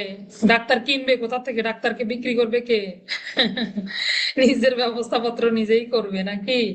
ধরা পড়লে নাই, এরকম কাজ ডাক্তাররা করে কম, দুষ্ট তো রোগীরা বেশি দুষ্ট হয়। আচ্ছা, লাইসেন্স প্রাপ্ত বারে বসে বিদেশি এবং পারমিটধারী দেশি, তাহলে বিদেশিদের জন্য কোনো নিয়ম নাই, বিদেশিরা পারে কারণ তাদের কালচারে এগুলো চলে, কিন্তু দেশি লোক হলে পারমিট লাগবে। তাহলে লাইসেন্স প্রাপ্ত বার কেমন? যে বারে ঢুকেছেন, বার মানে বুঝি তো আমরা নাকি, যে বার যেখানে কি করা হয়, এরকম মদ পরিবেশন করা হয়, এটাকে বলা হয় বার, মদের দোকান, সোজা কথা। তো লাইসেন্স আছে মদের দোকানের, এখানে চলে গেল কে, বিদেশি ব্যক্তি এমনি গেলেই পারবে, আর বাংলাদেশি হলে অবশ্যই তার পারমিট লাগবে। লাইসেন্স প্রাপ্ত বারে বসে বিদেশি অথবা পারমিটধারী দেশি ব্যক্তিগণ তারা অ্যালকোহল পান করতে পারবেন। পাশাপাশি কূটনৈতিক পাসপোর্ট রয়েছে যাদের, বিভিন্ন দেশে ট্রাভেল করার সুযোগ রয়েছে, কূটনৈতিক পাসপোর্টধারী বিদেশি নাগরিক, শুল্ক কর্তৃপক্ষ কর্তৃক পাস বইধারী, অলরেডি শুল্ক কর্তৃপক্ষ তাকে পাস দিয়েছে, তার কোনো ট্যাক্স ম্যাক্স লাগে না, এরকম পাস বইধারী ব্যক্তি অথবা প্রচলিত ব্যাগেজ রুলস অনুযায়ী স্বীকৃত ব্যক্তির ক্ষেত্রে আমদানি রপ্তানি ক্রয়, যদিও পানের বিধান, ভেতরে আবার আমদানি রপ্তানি ক্রয় সংরক্ষণের কথাও বলা হয়েছে, কোনো কিছুই প্রযোজ্য হবে না। ব্যাগেজ রুলস বলতে সাধারণত এয়ারপোর্টে আপনি কতটুকু মালামাল বহন করতে পারবেন এর উপর একটা নিয়ম কানুন রয়েছে, হ্যাঁ, এটাকে বলা হয় ব্যাগেজ রুলস। আচ্ছা, অনেকগুলো নতুন নতুন ভাষা পাবেন মাদকদ্রব্য নিয়ন্ত্রণ আইনে। আচ্ছা, তাহলে বুঝতে পারলাম ঘটনা। 11তে বলেছে কেউই অ্যালকোহল পারমিট ছাড়া পান করতে পারবে না, সিভিল সার্জন অথবা ডাক্তারের ব্যবস্থাপত্র ব্যতীত, লিখিত ব্যবস্থাপত্র ব্যতীত কোনো মুসলমান অ্যালকোহল পান করতে পারবে না। কিন্তু 2-এ বললো মুচি মেথড, ডোম, ক্ষুদ্র নৃগোষ্ঠী তারা আবার অ্যালকোহল পান করতে পারবে, তবে সেটা তাদের নিজস্ব তৈরি মদ হতে হবে। আর 3-এ বলেছে লাইসেন্স প্রাপ্ত বারে বসে বিদেশি নাগরিকগণ, পারমিটধারী বাংলাদেশিগণ কি করতে পারবে? মদ্যপান করতে পারবে। পাশাপাশি কূটনৈতিক পাসপোর্টধারী ব্যাগেজ রুলস দ্বারা স্বীকৃত ব্যক্তিও অ্যালকোহল পানের অধিকারী হবেন, পাশাপাশি আমদানি রপ্তানি এগুলো করতে পারবেন।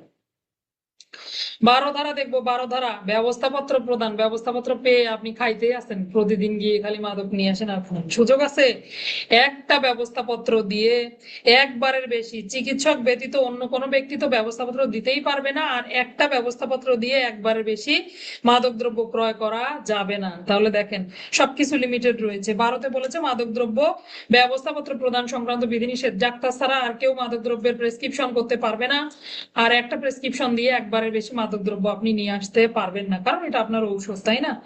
এইবার যাবো লাইসেন্স। সবচেয়ে পেঁচানো যে জায়গাটা মাদক দ্রব্যের, সেটা হলো লাইসেন্স। লাইসেন্সের মোটামুটি আপনারা কয়টা, 5টা ধারা পাবেন লাইসেন্স। 5টা ধারা, 13, 14, 15, 16, 17, 18, 13, 14, 15, 16, 17, 18, 6টা ধারা পাবেন লাইসেন্সের। তাহলে 6টা ধারায় কি কি লাইসেন্স, কিসের এত লাইসেন্স, তাই না? প্রথমে 13তে বললো লাইসেন্স ইত্যাদি, মানে লাইসেন্স কিভাবে নিতে হয়, কোন পদ্ধতিতে নিতে হয়। 13 আগে ধারার জিস্ট গুলো আমরা নিয়ে ফেলি, হ্যাঁ, তাহলে লাইসেন্স কিভাবে নিতে হবে, কোথায় আবেদন করতে হবে, 13। 14তে বললো কি কি কাজ করলে কোন লোক কখন কখন লাইসেন্স পাওয়ার অধিকারী হবে না, এটা হলো 14। লাইসেন্স পাবেন না কখন, 14। 15তে বললো লাইসেন্সের শর্ত, যদি লাইসেন্স পেয়েছেন অলরেডি, এখন যদি শর্ত ভঙ্গ করেন তখন আপনার বিরুদ্ধে কি ব্যবস্থা হবে। 15 কখন লাইসেন্স বাতিল করা যাবে। 16 লাইসেন্স স্থগিত করা যাবে। 17 মাদক দ্রব্য নিয়ন্ত্রণ আইনের অধীনে কি কেবলই মাদক দ্রব্যের লাইসেন্স নাকি অন্য লাইসেন্স গুলো বাতিল হবে। 18 তাহলে প্রথমে লাইসেন্স কিভাবে দিবে। 13 একটু ধারাগুলোর পাশে পাশে সুন্দর শর্ট করে লিখে রাখেন, তাহলে আপনার পরে পড়ার সময় সুবিধা হবে। 13তে বললো লাইসেন্স কিভাবে দিবে। 14তে বললো কি দোষ ত্রুটির কারণে লাইসেন্স দিবে না। 15তে বললো লাইসেন্স যদি শর্ত লঙ্ঘন হয়ে যায় তখন কি ব্যবস্থা। 16তে লাইসেন্স বাতিল। 17তে স্থগিত। 18তে অন্যান্য লাইসেন্সের বিধিবিধান। এইবার আসেন আমরা একটু ধারাগুলো দেখবো। 13তে বললো লাইসেন্স পারমিট পাস আপনি যাই নিতে চান না কেন নির্ধারিত ফরমে সত্ত্ব আদায়ের মাধ্যমে নির্ধারিত ফি আদায় সাপেক্ষে মহাপরিচালক অথবা তার নিকট থেকে ক্ষমতাপ্রাপ্ত ব্যক্তির নিকটে আবেদন করা যাবে। তাহলে লাইসেন্সের জন্য কোথায় আবেদন করবেন। মাদকদ্রব্য নিয়ন্ত্রণ আইনের মহাপরিচালক বরাবর অথবা ক্ষমতাপ্রাপ্ত কর্মকর্তা বরাবর নির্ধারিত ফি দিয়ে নির্ধারিত শর্তে ফরমে কি করতে হবে, এই মাদকদ্রব্য লাইসেন্স পারমিট পাসের জন্য আবেদন করা যাবে। এবার আসেন লাইসেন্স পারমিট পাসে অবশ্যই কি করবে, পারমিট দেওয়ার সময় পাস দেওয়ার সময় একটা সুনির্ধারিত মেয়াদ উল্লেখ করে দিতে হবে। ওই অর্থ বছর পর্যন্ত এইটা বলবৎ থাকবে। আচ্ছা, এবার অর্থ বছর শেষ, আপনি তারপরও ব্যবসা চালিয়ে যাচ্ছেন, তো অন্যায় হয়ে গেল না। এই জন্য বলেছে আপনি একটু নবায়ন করে নেন। যদি নবায়ন পরপর 3 বছর নবায়ন না করেন এই লাইসেন্সটা বাতিল যোগ্য বলে গণ্য হবে। এমসিকিউ, মাদকদ্রব্য নিয়ন্ত্রণ আইনের অধীনে লাইসেন্স পরপর কত বছর নবায়ন না করলে নবায়ন যোগ্য বলে গণ্য হবে না। 3 বছর। কত ধারা, 13 ধারা। এই হলো 13 ধারার বিষয়বস্তু, কিভাবে লাইসেন্স নিবেন। তাহলে লাইসেন্সের জন্য নির্ধারিত শর্তে ফরমে ফি আদায়ের মাধ্যমে মহাপরিচালক অথবা ক্ষমতাপ্রাপ্ত ব্যক্তির নিকটে আবেদন করা যাবে। আর লাইসেন্স দেওয়া হলে অবশ্যই সেটাতে একটা নির্ধারিত সময় মেয়াদ থাকবে। পরপর 3 বার লাইসেন্স যদি নবায়ন করা না হয় সেটি আর নবায়ন যোগ্য বলে বিবেচিত হবে না। 13 14 ধারা দেখবো আমরা। 14 ধারা, লাইসেন্স কখন আপনাকে দিবে না। লাইসেন্স প্রদানের ক্ষেত্রে বিধিনিষেধ যদি দুষ্ট লোক হয়, নৈতিক স্খলনজনিত কারণে দণ্ডিত হয়, 3 মাস 500 টাকা পর্যন্ত দণ্ডিত হয়েছে এরকম ব্যক্তি। নৈতিক স্খলন বলতে অসদাচরণ হতে পারে, খারাপ ব্যবহার হতে পারে, চরিত্রগত কোনো সমস্যা হতে পারে, আবার কি দুর্নীতি বা অন্য কোনো অপরাধের সাথে যদি জড়িত থাকে এগুলো আর কি নৈতিক স্খলন বলে। অন্য অপরাধের দায়ে দণ্ডিত হলো। তো এইরকম কোনো ব্যক্তি যদি নৈতিক স্খলনজনিত কারণে 3 মাস 500 টাকা পর্যন্ত দণ্ডিত হওয়ার পর এখনো 5 বছর পূর্ণ হয় নাই, এরকম ব্যক্তি লাইসেন্স পারমিট পাসের অধিকারী হবেন না। পাশাপাশি কোনো ব্যক্তি যে কোনো অপরাধের দায়ে দণ্ডিত হলে তিনিও লাইসেন্স পাবেন না। আবার যদি লাইসেন্সের শর্ত লঙ্ঘন করেন তাহলেও লাইসেন্স পারমিট পাসটা বাতিল হয়ে যায়। বুঝতেছি ঘটনাগুলো বেশি কঠিন লাগছে নাকি, অনেক কঠিন লাগছে, পড়া বেশি হচ্ছে, কিছু করার নাই, বেশি বেশি পড়তে হবে। তাহলে বুঝতে পারলাম মোটামুটি লাইসেন্সের বিধিনিষেধ, যদি কোনো ব্যক্তি নৈতিক স্খলনজনিত কারণে 3 মাস এবং 500 টাকা পর্যন্ত দণ্ডিত হয়, এখনো 5 বছর পূর্ণ হয়নি, আবার মাদক দ্রব্যের জন্য সে লাইসেন্সের আবেদন করতে পাবে, লাইসেন্স পাবে না। অপরাধের দায়ে দণ্ডিত, অন্য যে কোনো অপরাধের দায়ে দণ্ডিত হয়েছে, সে তো এমনি অপরাধী ব্যক্তি, সে আবার মাদক দ্রব্যের লাইসেন্স পায় কিভাবে।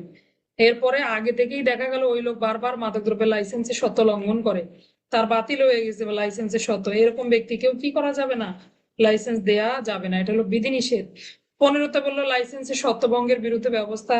এবার আসেন, আপনি লাইসেন্সের যোগ্য ছিলেন, লাইসেন্স পেলেন, মাদক দ্রব্যের ব্যবসা করলেন, কিন্তু আপনি লাইসেন্সের শর্ত হঠাৎ করে লঙ্ঘন করে ফেললেন।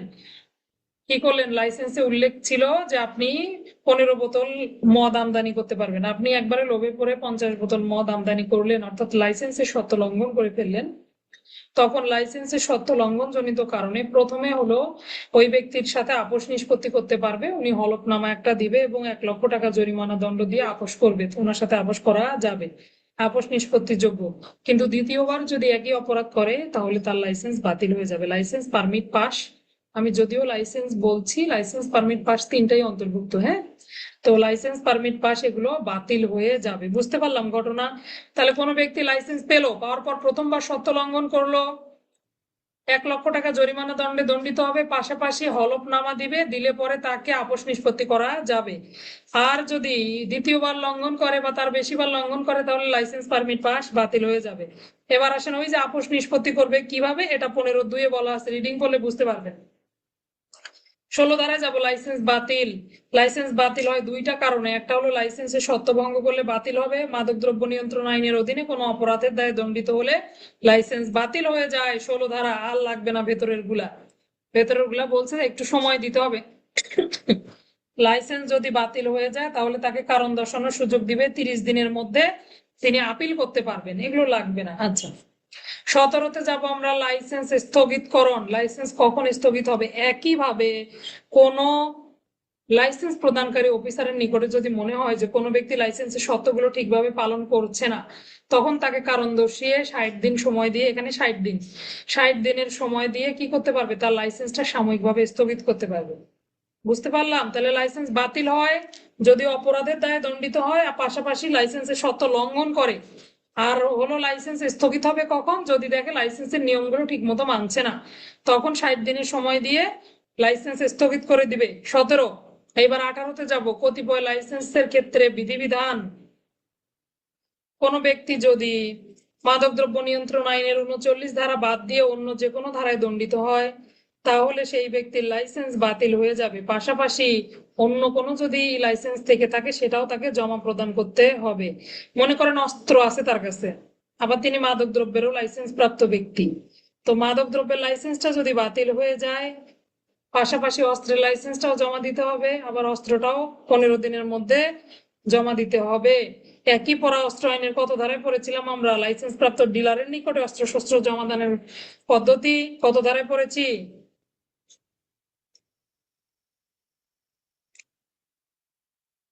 লিয়াকত ভাইয়া ঘুমায় নাই, ক্লাসে আছে, ধন্যবাদ।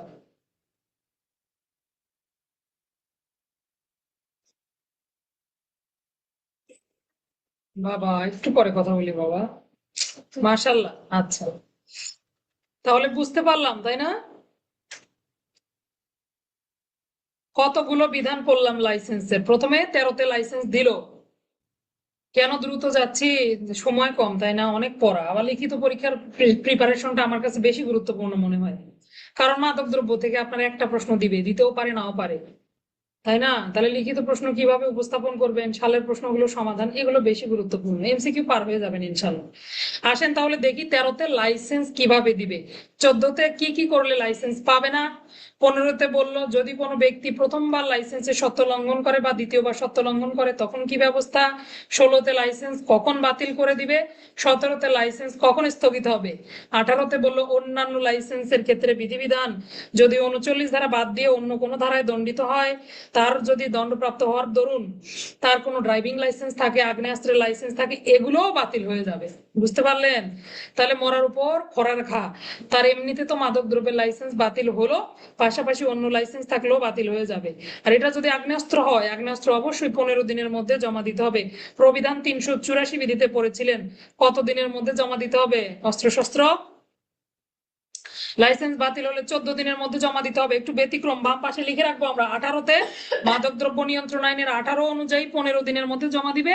প্রবিধান 384 বিধি অনুযায়ী কতদিন? 14 দিনের মধ্যে জমা দিতে হবে। আচ্ছা, লাইসেন্সও জমা দিবে, অস্ত্রও জমা দিবে নিকটস্থ থানায়।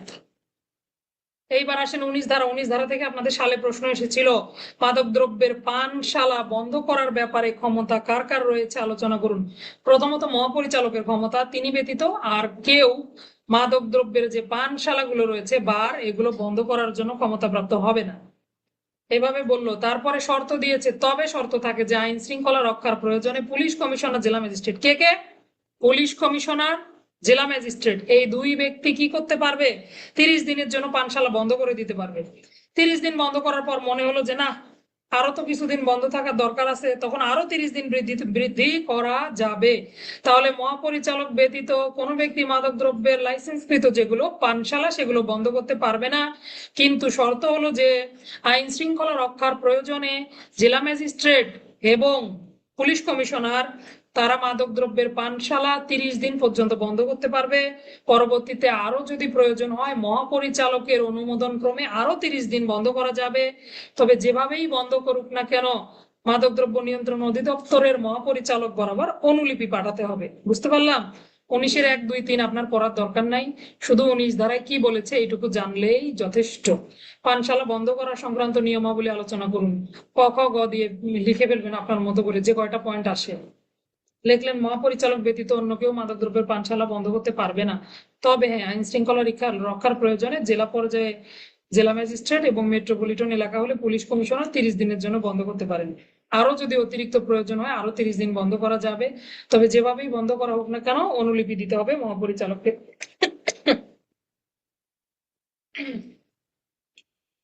20 ধারাটাতে যাব, 25 পর্যন্ত পড়বো, বেশি ভয় পায়েন না, 25 দিয়ে শেষ হবে ইনশাল্লাহ। 20 ধারায় যাব, প্রবেশ, তল্লাশি ইত্যাদি। প্রবেশের ক্ষমতা, কে প্রবেশ করতে পারবে, কোথায় প্রবেশ করতে পারবে, চলেন একটু দেখে নেই। মহাপরিচালক নিজে প্রবেশ করতে পারবেন, পাশাপাশি মহাপরিচালকের নিকট থেকে ক্ষমতাপ্রাপ্ত যে কোনো ব্যক্তি প্রবেশ করতে পারবেন। কোথায়? এই যে লাইসেন্স নিয়ে যে ব্যবসাগুলো চলছে, যে গুদামগুলো পরিচালিত হয় লাইসেন্সের মাধ্যমে। বর্মা কি রান্না করে, দরজাটা বুঝি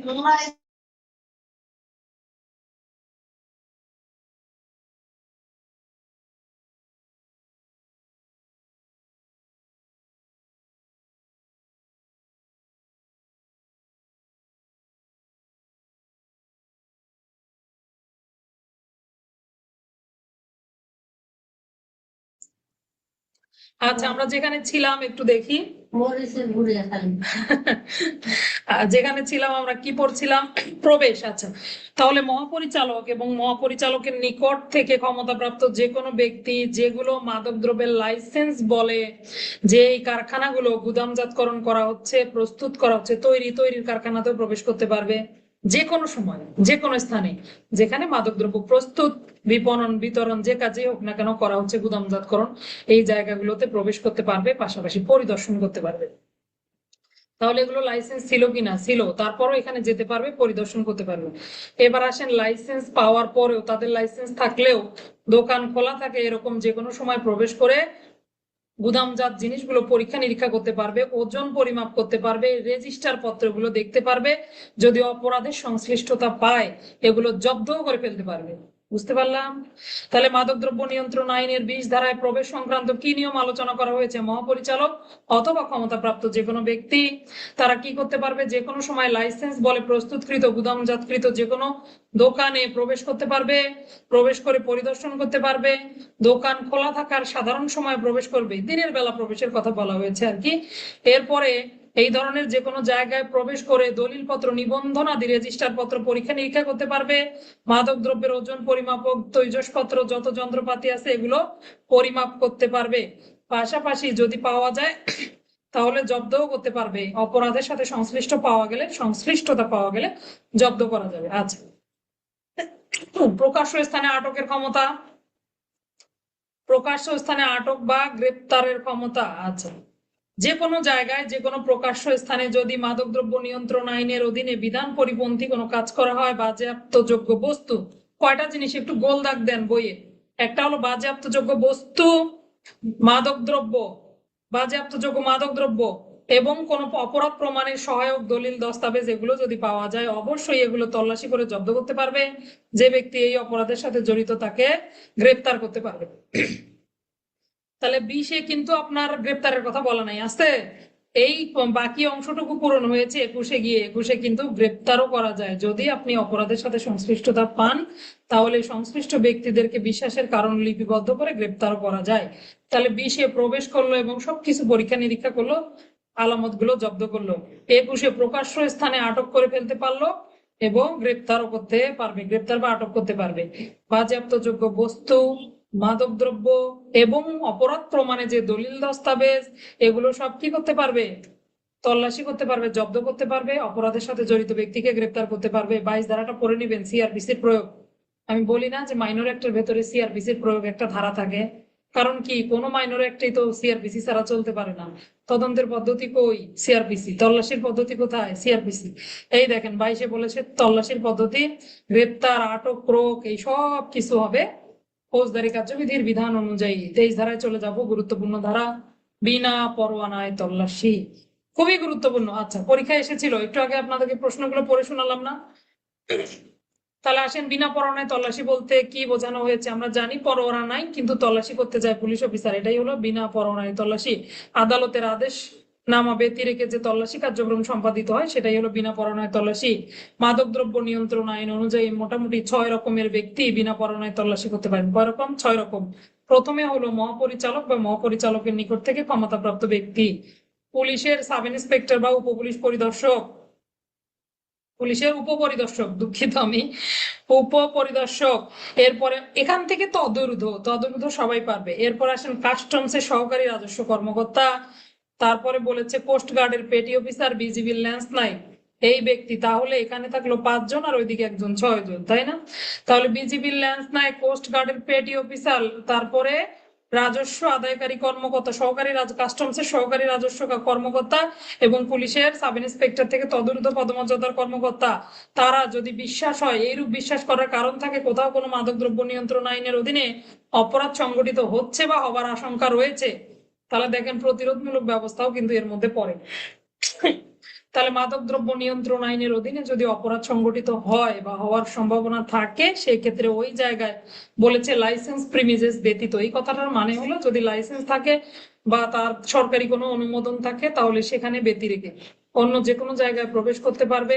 প্রবেশে বাধাপ্রাপ্ত হলে ওই যে মনে আছে কত ধারায়, 49 ধারায়, 48 ধারায় ভেঙে প্রবেশ করতে পারবে, 49 ধারায় বেরোয় আসতে পারবে। একইভাবে বলেছে উক্ত স্থানে প্রবেশ করতে পারবে, জোরপূর্বক প্রবেশ করতে পারবে আইনানুগ ভাবে, তল্লাশি করতে পারবে, তল্লাশিতে প্রাপ্ত মালামাল জব্দ করতে পারবে, আটক করতে পারবে। তাহলে কতগুলো ধারায় জব্দ করার কথা বলা আসছে, দেখলেন? জব্দ করতে পারবে, আটক করতে পারবে, পাশাপাশি মাদকদ্রব্য অপরাধের সাথে জড়িত ব্যক্তিকে বারে ঢুকতে পারবে না। কে বললো? সব জায়গায় ঢুকতে পারবে, শুধুমাত্র লাইসেন্স থাকলে সেখানে বলেছে লাইসেন্স বাদ দিয়ে। যদি লাইসেন্স থাকে তাহলে আর ওখানে যাওয়ার কি দরকার? লাইসেন্স অনুযায়ী তো তারা করতেছে। বিনা পরোয়ানায় যেহেতু তল্লাশি, ওয়ারেন্ট থাকলে সবখানেই যেতে পারবে, কোনো নিষেধাজ্ঞা নাই। এটা যেহেতু বিনা পরোয়ানায় তল্লাশি ওই জন্য ওইভাবে বলা হয়েছে। হ্যাঁ, তাহলে আসেন দেহ তল্লাশি করতে পারবে, দেহ তল্লাশি করেও যদি কিছু পাওয়া যায় সেটা আটক করতে পারবে, জব্দ করতে পারবে, পাশাপাশি ব্যক্তিকে গ্রেপ্তার করে ফেলতে পারবে। আচ্ছা, এবার আসেন এই যে প্রবেশ করবে, এগুলো সব কিন্তু একে ছিল, 23-এর 1-এর বিধান, 23-এর 1-এর ক খ গ ঘ এই বিধানগুলো ছিল, অর্থাৎ তল্লাশির পদ্ধতি মোটামুটি এখানে বর্ণনা করা হয়েছে। এবার আমরা দেখবো 23-এর 2-এ কি বললো। 23-এর 2-এ বললো সূর্যাস্ত থেকে সূর্যোদয়ের মধ্যবর্তী সময়, মানে রাতের বেলা প্রবেশ না করাই উত্তম, দিনের বেলা যেন প্রবেশ করা হয়। কোন স্থানে সূর্যোদয় থেকে সূর্যাস্ত পর্যন্ত সময়ের মধ্যে, সূর্যাস্ত থেকে মানে রাতের বেলা সময়ের মধ্যে কোন স্থানে প্রবেশ করে তল্লাশি পরিচালনা না করাই ভালো। যদি না আপনার অপরাধী পালিয়ে যাওয়ার সম্ভাবনা থাকে বা আলামত নষ্ট হয়ে যাওয়ার সম্ভাবনা থাকে তাহলে এভাবে প্রবেশ না করাই উত্তম। তাহলে বুঝতে পারলাম মাদকদ্রব্য নিয়ন্ত্রণ আইন অনুযায়ী 23 ধারা মোতাবেক 23-এর 2-এ কি বলেছে? 23-এর 2-এ বলেছে দিনের বেলা তল্লাশি করা উত্তম। আচ্ছা, এই ছিল 23 ধারা। এরপরে 24 ধারায় যাবো আমরা, দেহ তল্লাশির জন্য বিশেষ পরীক্ষা। দেহ তল্লাশি আমরা কিভাবে করি? সাধারণত দেহ তল্লাশি বিভিন্ন ভাবে করা হয়। দেহ তল্লাশির অনেকগুলো নিয়ম আছে, সুন্দর সুন্দর। হ্যাঁ, অপরাধী ব্যক্তির থেকে নিরাপদ দূরত্ব অবস্থান করতে হবে, দেহ তল্লাশির সময় দেয়ালের দিকে মুখ ঘুরিয়ে দেহ তল্লাশি করতে হবে। যদিও আপনি আইনানুগ ভাবে এগুলো পান না বা কোথাও লেখা নাই, কিন্তু এগুলো আপনাকে যদি দেহ তল্লাশি আসে সুন্দর করে কিন্তু গুছিয়ে লিখতে হবে। এগুলো একটু বিভিন্ন ওই যে অপরাধ তদন্ত নির্দেশিকা বা এই বইগুলো, পরিদর্শন নির্দেশিকা, এই বইগুলোতে পাবেন সুন্দর করে হ্যান্ডকাপ পড়ানোর পদ্ধতি এগুলো লেখা আছে। প্র্যাকটিক্যাল জ্ঞান ছাত্রদের আর কি এগুলোতে শেয়ার করা, এগুলো পড়তে হবে। আচ্ছা, এরপরে আসেন দেহ তল্লাশির জন্য মাদকদ্রব্য নিয়ন্ত্রণ আইন অনুযায়ী দেহ তল্লাশির পরীক্ষাগুলো কি কি। তাহলে কিরকম হতে পারে বিষয়টা? একটা হলো শরীরের সাথে মাদকদ্রব্য বহন করা। কোথায় কোথায় করে নাকি মাদকদ্রব্য নিয়ে যায়, চিন্তারও বাইরে, কল্পনারও বাইরে যে কোথায় কোথায় মাদকদ্রব্য বহন করে অপরাধী ব্যক্তিরা। কিছুদিন আগে ফেসবুকে দেখলাম জুতার ভেতরে একদম মাদকদ্রব্য নিয়ে গেছে, অনেকগুলো মাদকের প্যাকেট। তো তাহলে কোথায় কোথায় করে তারা এগুলো করে বহন করে নিয়ে যায়। এই জন্য মাদকদ্রব্য নিয়ন্ত্রণ আইনের 24 ধারায় দেহ তল্লাশির জন্য একটা বিশেষ পরীক্ষা রাখা হয়েছে। কোন কোন কর্মকর্তারা পারেন? 2 জন ব্যক্তির কথা বলা হয়েছে, তদন্তকারী কর্মকর্তা, তল্লাশি পরিচালনাকারী অফিসার। তদন্তকারী কর্মকর্তা, তল্লাশি কার্যক্রম পরিচালনাকারী অফিসার, তারা কি করতে পারবে? মাদকদ্রব্য নিয়ন্ত্রণ আইনের অধীনে কোনো ব্যক্তি মাদকদ্রব্য শরীরে বয়ে নিয়ে যাচ্ছে এরকম সন্দেহ হলে এক্স রে, আলট্রাসোনোগ্রাম পরীক্ষাগুলো মুখস্থ করতে হবে। X ray, ultrasonogram, endoscopy, colonoscopy, রক্ত, মলমূত্র এগুলো পরীক্ষা করাতে পারবে। ওই ব্যক্তিকে এই পরীক্ষাগুলো করানোর জন্য বাধ্য করা যাবে। দরকার হলে আদালতের আদেশ নিয়ে নিবে। বুঝতে পারলাম কি কি পরীক্ষা করে। তাহলে মাদকদ্রব্য নিয়ন্ত্রণ আইন অনুযায়ী দেহ তল্লাশির বা দেহ পরীক্ষা তল্লাশি করাকালীন বিশেষ পরীক্ষাগুলো আলোচনা করুন। তাহলে কি কি পরীক্ষা? X ray, ultrasonogram, endoscopy, colonoscopy, রক্ত, মলমূত্র এগুলো পরীক্ষা করা যাবে এবং ওই ব্যক্তি আদেশ পালনে বাধ্য থাকবেন। এবার আসেন, পরীক্ষা নিরীক্ষা শেষ, পাওয়া গেছে। এবার পাওয়া গেলে কি হবে? যদি তার অঙ্গ প্রত্যঙ্গে মাদক দ্রব্যের উপস্থিতি শনাক্ত হয়, তাহলে 36 সারণীটা আমরা দেখবো, পড়বো যখন আরো ক্লিয়ার হয়ে যাবে বিষয়টা। 36 সারণীর 11 থেকে 20 পর্যন্ত যে যে মাদক দ্রব্যগুলোর কথা যে যে শাস্তিগুলোর কথা বলা হয়েছে, শুধু মাঝখানে 12টা বাদ, 6 থেকে 20, মাঝখানে 12টা বাদ দিবেন। হ্যাঁ, 6 থেকে 20 পর্যন্ত যে এই বিধান অনুযায়ী দণ্ডিত হবে ওই ব্যক্তি, মাদক দ্রব্য নিয়ন্ত্রণ আইনের অধীনে অপরাধের জন্য তাকে অ্যারেস্ট করে ফেলা যাবে। আচ্ছা, তাহলে করলেন দেহ তল্লাশি, আবার ভেতরে দেখেন অ্যারেস্ট করা যায়। এরপরে আমরা যাব 24-3 কি বললো একটু দেখি। এবার আসেন, সেবন প্রয়োগের প্রমাণ পাওয়া গেল। সেবন, রক্ত পরীক্ষা করেছেন, দেখেছেন তিনি সেবন করছেন, খাচ্ছেন, খাওয়া দাওয়া করছেন, শরীরে নিচ্ছেন, ইনজেকশনের মাধ্যমে পুশ করেন। সেবন, প্রয়োগ, ব্যবহার এরকম কোন যদি প্রমাণ পাওয়া যায়, তাহলে 9-1 গ 2 গ 10 চ, 9-1 গ 2 গ 10 চ, ওই যে অ্যালকোহল ব্যতীত অন্যান্য মাদক দ্রব্যের ক্ষেত্রে যে বিধান, এগুলো প্রযোজ্য হবে। পাশাপাশি 36 সারণীর 16, 21, 25, 29, 31 এই ধারার বিধান অনুযায়ী ওই ব্যক্তিগুলো দণ্ডিত হবে। তো 16, 21, 25, 29, 31 এগুলো আপনারা দেখবেন সবগুলোতে 16-র উপর পর্যন্ত, অর্থাৎ 1 থেকে 16 পর্যন্ত যতগুলো, 15 পর্যন্ত যতগুলো মাদক দ্রব্য আছে, যে একটু বলি আমি তাহলে একটু সুবিধা হবে। হ্যাঁ, 1 থেকে শুরু করে হিরোইন, কোকেইন, মরফিন, ফেনিসিডিল, গাঁজা, ভাং, ইয়াবা, প্যাথেডিন, মেথাডন, আফিম এই জাতীয় যে পদার্থগুলো আছে, মাদক দ্রব্যগুলো আছে, এগুলো যদি কোনো ব্যক্তি সেবন করে, তাহলে প্রথম সেবন 16-তে আছে, সকল সেবন 16 আমরা এভাবে পড়ি কিন্তু। হ্যাঁ, সেবন গুলো হলো 16-তে, গাঁজা ভাং সেবন করলে 21-এ, একইভাবে অন্যান্য সেবন আছে 25-এ, 21, 29 আপনি সকল সেবনের ধারাগুলো এখানে দেয়া আছে। তো কোনো ব্যক্তি শরীর পরীক্ষা করে যদি দেখেন যে কি পাওয়া গেল একটু পরে ভাইজান, তাহলে এই সেবন গুলো যদি পাওয়া যায়, তাহলে সেবনের প্রমাণ পাওয়া গেলে কি করা যাবে? ওই ব্যক্তিকে আইন অনুযায়ী এই ধারার 36-এর সারণী অনুযায়ী তার বিরুদ্ধে ব্যবস্থা নেওয়া যাবে, পাশাপাশি গ্রেপ্তার করা যাবে। আচ্ছা, আর 5 মিনিট শেষ করে দিচ্ছি ইনশাল্লাহ। এরপরে আসেন, মাদক দ্রব্য নিয়ন্ত্রণ আইন অনুযায়ী যদি ডোপ টেস্ট করে, ডোপ টেস্ট আমরা দেখি না, ডোপ টেস্ট করে, এটা কিন্তু অনেকে ড্রপ টেস্ট বলেন, ড্রপ না, এটা কিন্তু dope, DOP, dope. Dope test করে, ডোপ টেস্ট করলে কোন ব্যক্তি মাদকাসক্ত কিনা, ড্রাগ এডিক্টেড কিনা এটা প্রমাণ পাওয়া যায়। ডোপ টেস্ট যদি পজিটিভ হয়ে যায়, 36-এর 4, 36-এর 1 সারণীর বড় একটা চার্ট আছে, 36-এর 1-এরই অনেক বড় চার্ট, তারপরে 36-এর 2, 3, 4 এই 4 অনুযায়ী তার বিরুদ্ধে ব্যবস্থা নেওয়া যাবে।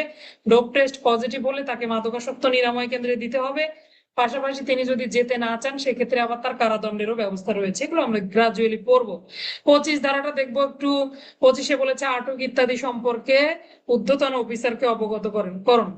তো আপনি যদি মাদক দ্রব্য নিয়ন্ত্রণ আইনের অধীনে কাউকে গ্রেপ্তার করেন, কোনো বস্তু সস্তু এগুলো জব্দ করেন, আলামত জব্দ করেন, তাহলে অবশ্যই একটা ঊর্ধ্বতন অফিসারকে জানাতে হবে, পাশাপাশি একটা অনুলিপি মহাপরিচালকের নিকট পাঠাতে হবে। এই থাকবে আমাদের পর। আমরা একটু রিভিশনে যাব, কি কি পড়লাম।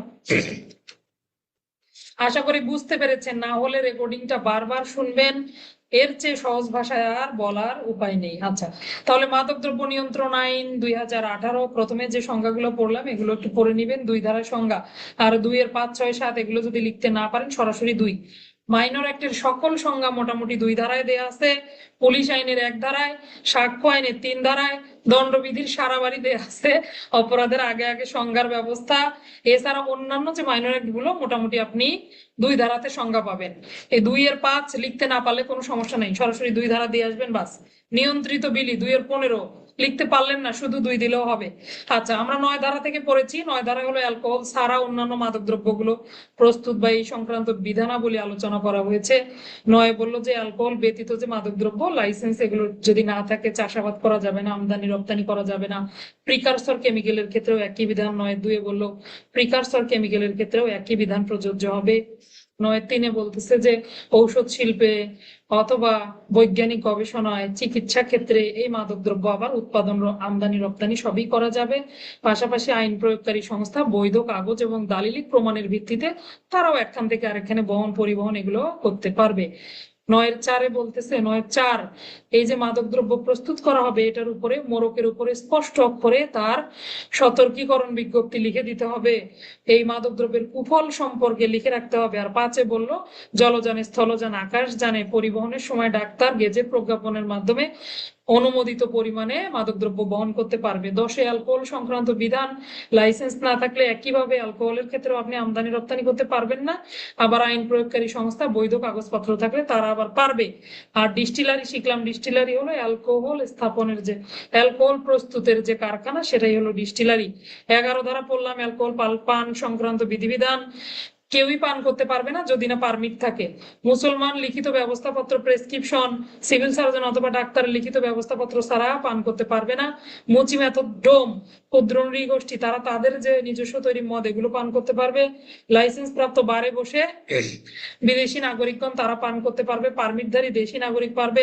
কূটনৈতিক পাসপোর্টধারী ব্যাগেজ রুলস দ্বারা স্বীকৃত রাজস্ব বিভাগ কর্তৃক শুল্ক বৈধারী ব্যক্তিগণ তারা আবার এগুলো পান করতে পারবে, তাদের ক্ষেত্রে এই বিধান প্রযোজ্য হবে না। 12 ধারায় দেখলাম ব্যবস্থাপত্র কে দিতে পারবে, ডাক্তার দিতে পারবে। একটা ব্যবস্থাপত্র দিয়ে একবারের বেশি মাদকদ্রব্য ক্রয় বিক্রয় করা যাবে না। 13 থেকে লাইসেন্স শুরু হয়েছে, 13তে লাইসেন্স কিভাবে দিবে, পরপর 3 বার নবায়ন না করলে নবায়নযোগ্য হবে না। 14তে লাইসেন্সের বিধিনিষেধ, নৈতিক স্খলনজনিত কারণে দণ্ডিত হয় যদি 3 মাস 500 টাকা, 5 বছর পার না হয়, অপরাধের দায়ে দণ্ডিত হয়, লাইসেন্সের শর্ত লঙ্ঘন করে, এরকম ব্যক্তি পরে আর লাইসেন্স পাবে না। আর 15তে বললো লাইসেন্সের শর্ত যদি লঙ্ঘন করে প্রথমবার আপোষ নিষ্পত্তিযোগ্য 1 লাখ টাকা দিবে, হলফনামা দিবে, তারপরে আপোষ নিষ্পত্তি হবে। আর যদি দ্বিতীয়বার সে এই কাজ করে তাহলে লাইসেন্সের শর্ত মানে লাইসেন্স বাতিল হয়ে যাবে। 16তে বলো লাইসেন্স কখন কখন বাতিল হয়, যদি অপরাধের দায়ে দণ্ডিত হয়, মাদকদ্রব্য নিয়ন্ত্রণ আইনের অধীনে কোনো অপরাধ করে বা শর্ত লঙ্ঘন করে, 30 দিনের সময় দিয়ে লাইসেন্স বাতিল করে ফেলতে পারবে। এই 30 দিন তিনি আবার আপিল করতে পারবে, মহাপরিচালকের নিকটে অথবা সরকারের নিকটে আপিল করা যায়। হ্যাঁ, এরপরে 17তে বললো লাইসেন্স সাময়িকভাবে স্থগিত করা যাবে, 60 দিনের সময় দিয়ে লাইসেন্স স্থগিত করতে পারবে যদি দেখে কোনো ব্যক্তি লাইসেন্সের শর্তগুলো ঠিক মতো পালন করছেন না, তখন তাকে 60 দিনের সময় দিয়ে কারণ দর্শিয়ে লাইসেন্স কি করা যাবে, স্থগিত করা যাবে।